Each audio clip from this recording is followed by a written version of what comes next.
Estábamos hablando un poco de las últimas noticias. Morazzuti, ¿cómo le va? Buen día. Hola, buen día. ¿Cómo le va, María José? ¿Cómo anda usted? Muy bien, acá viendo y asombrando, no sé si asombrándome, la cantidad de personas famosas, artistas, no artistas de la cultura, que salieron a pedir al gobierno cubano que recapacite. Sí, es una muy buena noticia. Es hora de que la gente reconozca lo que es Cuba, una dictadura. De cualquier manera, ojo, usted vio una parte del espectro político, la otra parte apoya al régimen. O sea, es muy notorio. O sea, hay políticos, partidos enteros, gente en todo el mundo que le echa la culpa del embargo a Estados Unidos como el motivo de las protestas, y eso lo que está haciendo es implícitamente defender al régimen. Una Ojo grieta que Cuba feroz, es un ¿no? país. Si hay una grieta es ahí, hay una grieta realmente importante.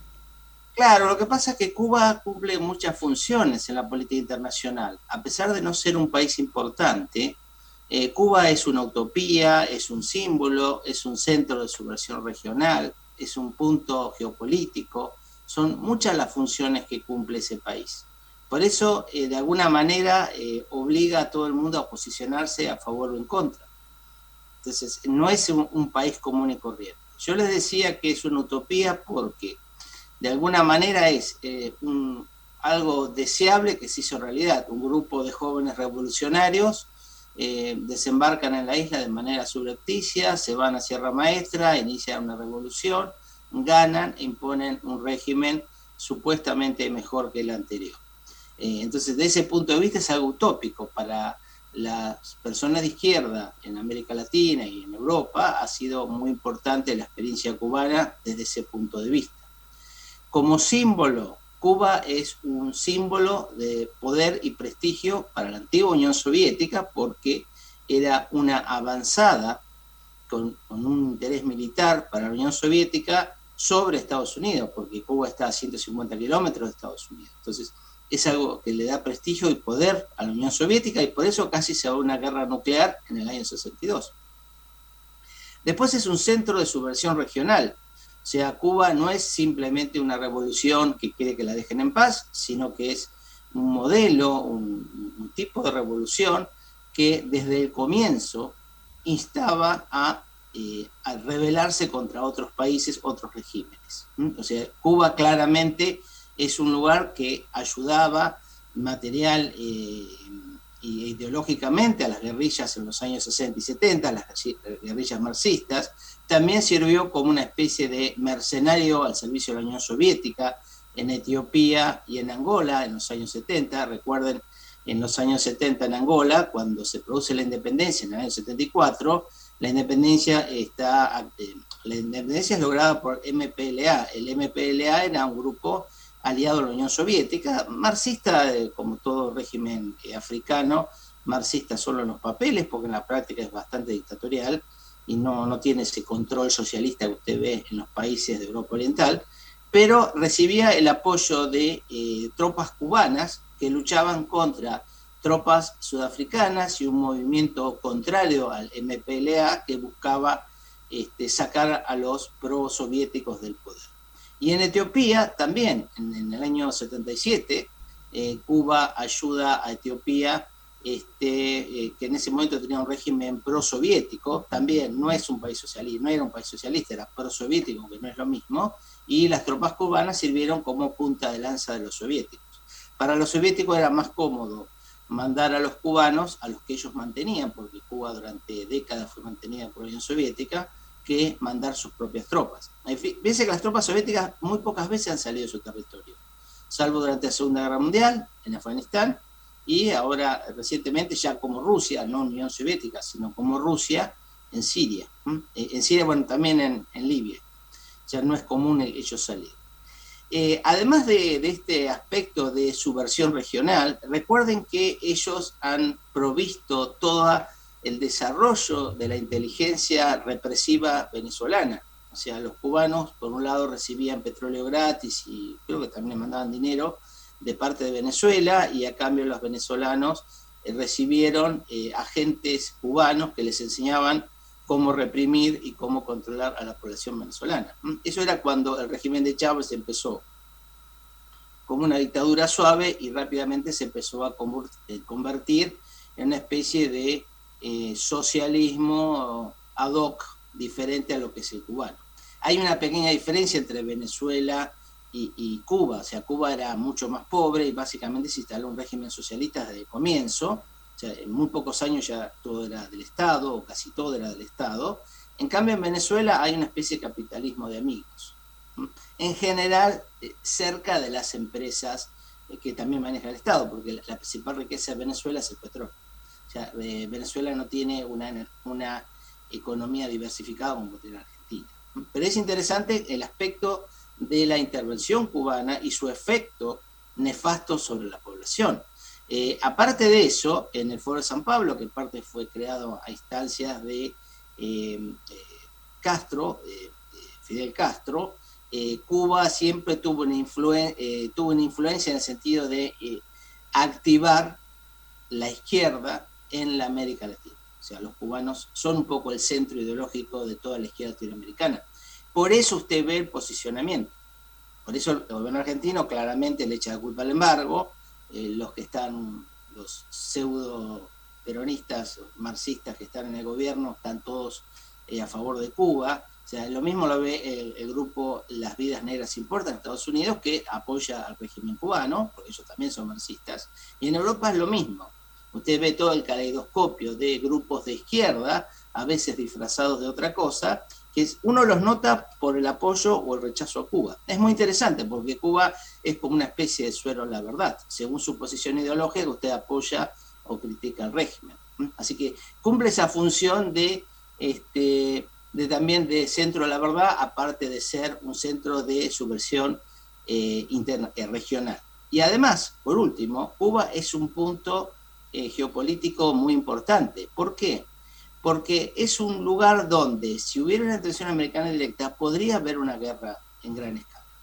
De hecho, recordemos que Cuba no fue invadida por Estados Unidos antes por la crisis de los misiles en 1962. La Revolución Cubana es del año 59. En el año 60 ya se mostró que era un régimen comunista, que los cubanos no eran idealistas, como se creía en los Estados Unidos, sino que eran un grupo de comunistas, y ahí empieza la presión, primero con Eisenhower en el último año de su mandato, y luego con el presidente Kennedy, para tratar de sacarse de encima a este régimen. Por eso la CIA organiza la invasión en Bahía de Cochinos, que es una invasión de un grupo de anticastristas entrenados por la CIA con armamento, etcétera, que desembarcan la isla. Lo que pasa es que militarmente fracasa. Entonces Estados Unidos tenía que haber intervenido, o sea, el presidente no quería intervenir, y al no querer intervenir, las fuerzas cubanas rápidamente atacan a los anticastristas y los vencen en la misma playa, o sea, no pasan de ahí. Ese fue el escenario de Bahía de Cochinos en 1961.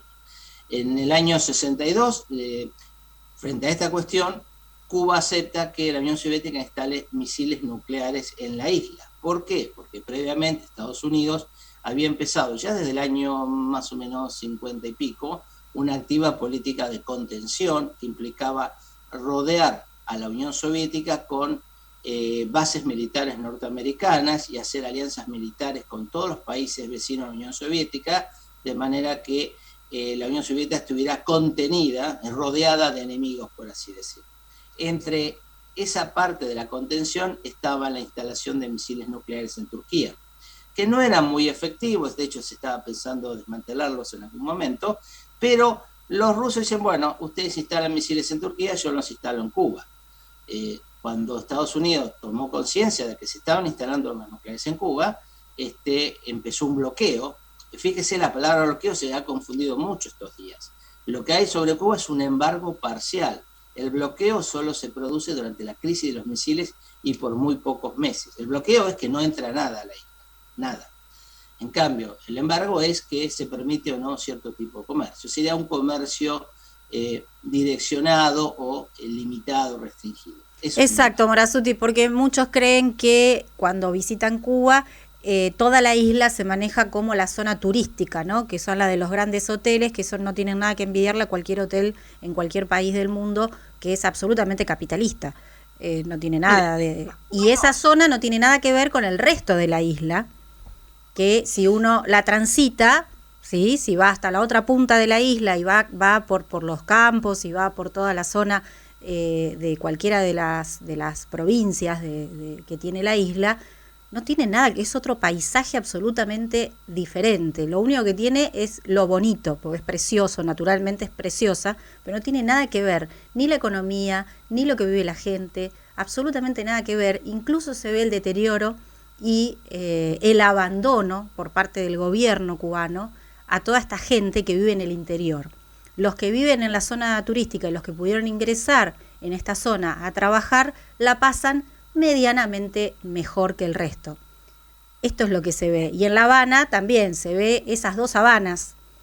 La antigua, donde el turismo es absolutamente bienvenido, y la otra que, bueno, no es tan bienvenido, no es tan bonita, pero tiene esto que usted dijo, la utopía, el romanticismo de esa revolución, de poder haber llevado adelante eso, y esto es lo que enamora, ¿no?, de Cuba, lo que termina enamorando.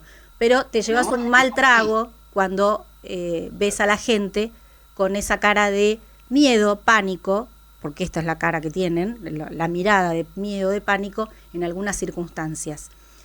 Cuando estaba Fidel, ni hablar. Después se fue suavizando y se fue ablandando la situación, pero sigue siendo exactamente igual para los que quieren salir del país.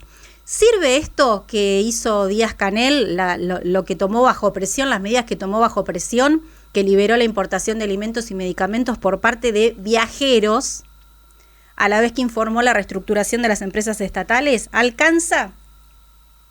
Mire, el problema que tiene todo régimen autoritario, sea de derecha o de izquierda, es que el exceso de represión puede generar más rebelión. La falta de represión puede generar desobediencia. Entonces, siempre es una especie de navegar entre el Caribe y el Ésila, como decían en la Odisea, o sea, entre un monstruo y uno peor, a ver qué es posible. Díaz-Canel empezó, su primer instinto, o sea, claramente es un autoritario, es reprimir masivamente. Un solo muerto hubo, que sabemos, han detenido, se habla de 5.000 personas, pero nadie sabe exactamente, cortó la internet. Hay que aclarar que Díaz-Canel, vía Twitter, dice que no, que nada que ver con todo esto que se dice, ¿no? De los desaparecidos, los muertos, y que es tierra de paz. Cuba es tierra de paz. Vía Twitter. ¿En serio? Sí, se lo leo. Bueno saber. Sí. No sabía que era una tierra de paz. No, la represión fue bastante fuerte. Claro, no mató miles de personas, es cierto. Por ahora. No sabemos qué va a pasar si la gente realmente se le planta y dice, no los queremos más. Las medidas que usted me describe, suponiendo que realmente las haga, que eso no lo sabemos, es como decir, bueno, estamos reconsiderando la economía, vamos a abrir las puertas a otra cosa y vamos a tratar de morigerar la situación. Es decir, bueno, vamos a escuchar al pueblo sin reconocer. Eso sería el sentido político de lo que usted me describe. Recuerde que Castro hizo algo diferente, y yo no sé si no lo va a hacer también. En 1980, en una situación también de protestas serias en la isla y de gente que estaba en contra, abre el puerto de Mariel para el que se quiera ir.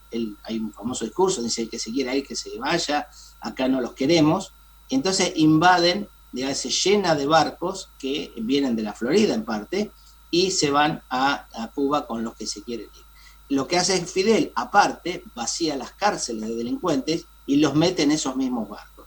O sea, les llena la Florida de delincuentes y después les vacía los asilos de enfermos mentales. Entonces, la Florida se llena de delincuentes y de enfermos mentales, aparte de los que se quieren ir, que son más o menos 130.000. Eso lo hizo en 1980.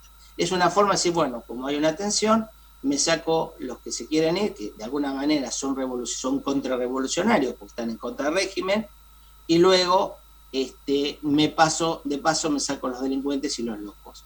En 1994 lo mismo, recuerde, en 1991 se cayó en Unión Soviética, hay una tensión económica seria que lleva a que mucha gente proteste en Cuba, hay grandes marchas, gente que quiere agolparse en las embajadas para irse, y Fidel otra vez hace lo mismo, abre las puertas para que se quiera ir, que se vaya, y de paso se saca de encima los locos y los presos.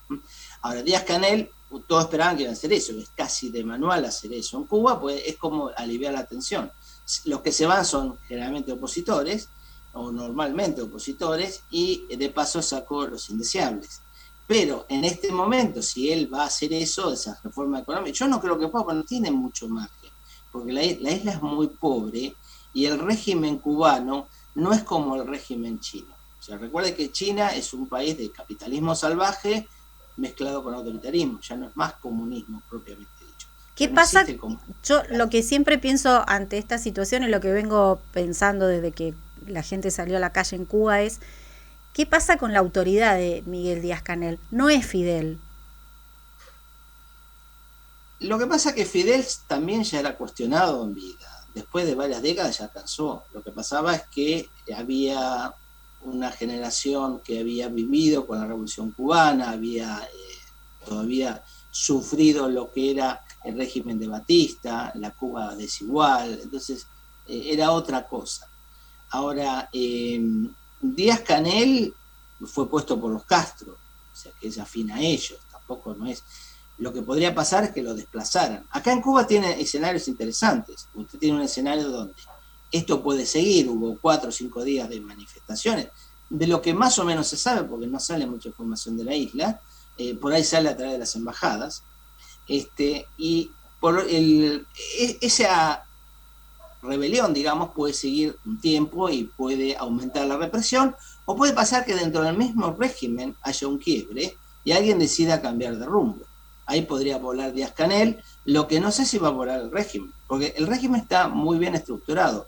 Cuba es un típico país comunista de la época de la Guerra Fría, con una vanguardia que está representada por el Partido Comunista, muy bien organizado en todos los estamentos de la sociedad, y tiene algo que lo hace muy parecido a lo que era la antigua NKVD de la Unión Soviética o la Gestapo de la Alemania nazi, que es un sistema de delación estructurado y bien asentado en la población, y un montón de espías que vean espiando a todo nivel, se espía a la población. Eso hace que cualquier atisbo de resistencia o de marcha enseguida sea descubierto y el régimen esté consciente. Esa es la forma más efectiva de control social que tiene, la delación. De hecho, si usted ve las manifestaciones, va a ver que aparece de pronto tipos mal vestidos que parecen manifestantes, que de la noche en un instante empiezan a agarrar a uno, lo atrapan y lo meten preso y llevan a la policía. Que era gente del servicio secreto que va a las marchas, grita, insulta al régimen y va mirando quiénes son los que tienen potencial de ser más activos o más dirigentes y enseguida los arrestan. Eso se vio claramente en lo que se pudo ver de las filmaciones. Eso es lo más fuerte del régimen cubano. Ahora, usted me dice, ¿se va a poder mantener indefinidamente? No, en algún momento Cuba va a dejar de ser comunista, eso es obvio. Ahora, el tema es si se va a ir por las buenas o por las malas. Yo no creo que el régimen cubano se autodestruya a sí mismo, porque sencillamente han cometido todo tipo de crímenes. O sea, la gente que está ahora a cargo del gobierno viene encarcelando gente hace décadas. Hay muchos homicidios cuyos autores se pueden rastrear. Entonces, en algún momento va a haber juicios de todo tipo, va a haber venganza. Ni hablar de la comunidad chilena de Miami, que está esperando con el cuchillito en la mano hasta que esto se caiga. El alcalde de Miami pidió que Estados Unidos envíe aviones. Sí. Sí, pero mire, hay 2 tipos de intervención que se pidieron. Una muy inteligente del senador Marco Rubio, que está empezando a tener eco en todos lados, la apoya también el gobernador DeSantis, que es proveer un servicio gratis de internet vía satélite. Recuerden que la internet está controlada por el gobierno, creo que es gratuita en Cuba, pero está muy limitada, y todo el sistema fue puesto por los chinos. De hecho, el sistema de vigilancia de internet es uno que han tomado de una empresa china. La idea de Rubio es intervenir por la vía de, al facilitar la internet, favorecen la rebelión. Que es lo que pasó un poco con las revoluciones de colores llamada la primavera árabe. Recuerden, tanto la primavera árabe como las revoluciones de colores en Hong Kong, en Tiananmen, en Ucrania, en Bielorrusia, son revoluciones que en parte son activadas desde afuera, donde utilizan la internet como elemento poderoso de contacto entre los que se van a oponer y movilizan a la gente, principalmente los jóvenes, de esa manera. La idea de Rubio es, bueno, demos la internet que la gente se pueda conectar. Obviamente va a haber operativos de otro lado, de Estados Unidos, que van a activar las cosas, ¿no?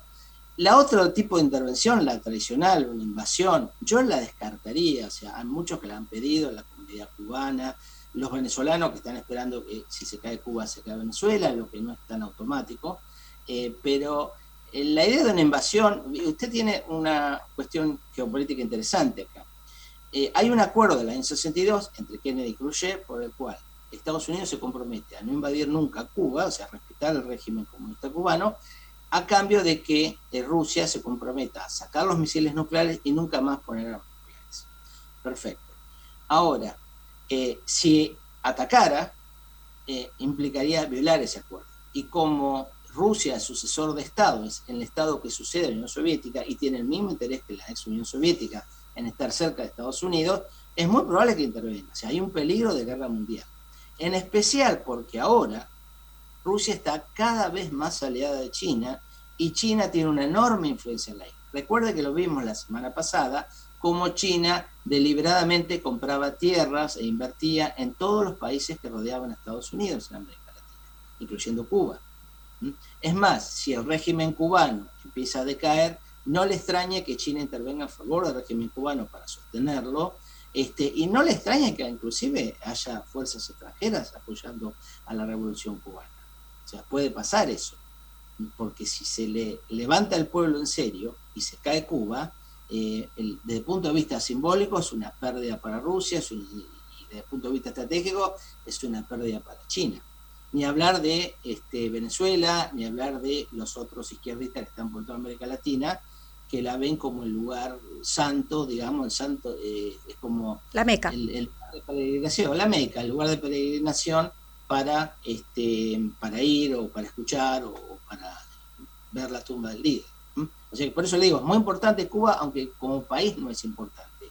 Es muy importante geopolíticamente, como una utopía, como un símbolo, o sea, tiene mucha importancia desde ese punto de vista.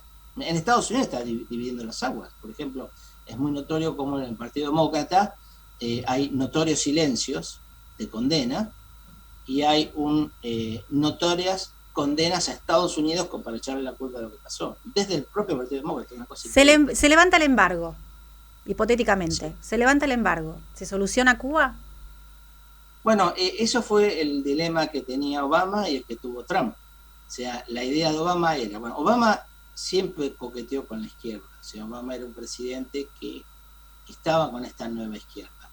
Incluso uno de sus últimos actos fue en Panamá con Castro, con Raúl. Claro, lo que pasa es que Obama fue, probablemente no se sepa todavía, pero es el gran destructor del poder norteamericano. Yo creo que la historia no va a hablar muy bien de él, por alguna de las cosas que hizo. Él fue el que impuso la teoría crítica a la raza. Él fue el que impuso la división de América sobre una raza racial. Su nombre es como Kamala Harris, un nombre muy resentido.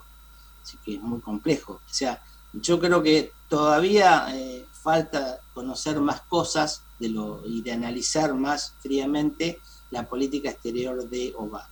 Pero suponiendo que fuera un patriota, suponiendo, él dice, vamos a levantar el embargo, lo hace al final de su mandato, porque dice, bueno, el embargo no sirvió para acabar el régimen comunista, si abrimos el embargo, permitimos mayor comercio del que había, porque había comercio de alimentos en esa época, por ahí eso influye en que el país se termine cambiando y democratizando. Bueno, eso no pasó.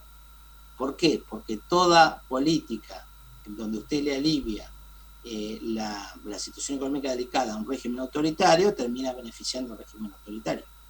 O sea, tampoco no era que... O sea, ese cuento de que usted puede volver democrático a un país sobre la base de darle libre comercio y permitir que los ciudadanos vean más riqueza y que de esa manera la gente se va a ir del sistema, no funcionó. Se quiso hacer con la Unión Soviética, se quiso hacer cuando la Unión Soviética y a los países comunistas en los años 70 les prestaban dinero, la idea era meterlos en el redil de la economía de mercado y así socavar el sistema socialista. No pasó, el socialismo se cayó solo por otra cosa. En el caso de Cuba tampoco pasó. Lo que es un alivio al régimen. O sea, usted un régimen que está muy sancionado, cuya cuestión económica, le afecta a su población. Si usted alivia el régimen, le alivia el problema económico, el régimen se hace fuerte. Pasó en Irán, por ejemplo. O sea, la política de Trump en Irán, ¿cuál era? Les voy a hacer sanciones tan fuertes que van a tener que ceder. Y de hecho, el régimen casi quiebra. O sea, en Irán, las sanciones económicas norteamericanas fueron terribles en los años de Trump. Y en Cuba hizo la misma política, que era, por otro lado, lo que le pedían los exiliados cubanos. O sea, otra vez presión máxima sobre el régimen, porque eso lo va a hacer caer. De hecho, parte de la miseria que llevó a esto tiene que ver con el recrudecimiento de las sanciones, que de hecho sea paso no afectaba ni a la comida ni a los alimentos, solo afectaba a otro tipo de bienes. O sea, de hecho, Cuba, por ejemplo, puede negociar con China. De hecho, el mayor exportador a Cuba es China. Otros países de la región, los europeos, el turismo viene masivamente desde Europa y desde Canadá, o sea que no necesariamente es por culpa de Estados Unidos que a Cuba le va mal. O sea, el régimen es lo que no funciona, ¿entiende? Y usted me dice, bueno, si se sacan las sanciones, es que no es importante Estados Unidos para Cuba como era antes. De hecho, lo que tiene de importante Estados Unidos para Cuba es que los cubanos exiliados tienen parientes o amigos en la isla y ellos les mandan dinero. El dinero lo reciben tienen una especie de organización que recibe el dinero, los dólares se los queda el gobierno, por supuesto, y a ellos les dan una especie de bonos con los cuales compran en tiendas especiales donde están bien abastecidas y todo tipo de alimentos. El que no tiene pariente que le mande plata de Estados Unidos, agarra y compra lo que el Estado le deja comprar, porque está todo racionado lo que es el uso de la comida. Y no tiene acceso a buenos servicios médicos. O sea, esa es la realidad económica de Cuba. Entonces, sacarle más sanciones, en realidad no hay tantas sanciones. O sea, si la comida y los alimentos se compran, lo que pasa es que no hay plata, que es otro problema, ¿entiende? Gracias, Morazzuti, muchísimas gracias. Gracias, buen fin de semana. Igualmente a usted. Hasta luego. El doctor Claudio Morazzuti, que nos acompaña y nos cuenta y nos abre un poco el panorama de todo lo que va pasando en situaciones límites, como en este caso en la isla de Cuba. Nos vamos a la pausa, ¿les parece? Sí, hacemos la pausa, volvemos y seguimos.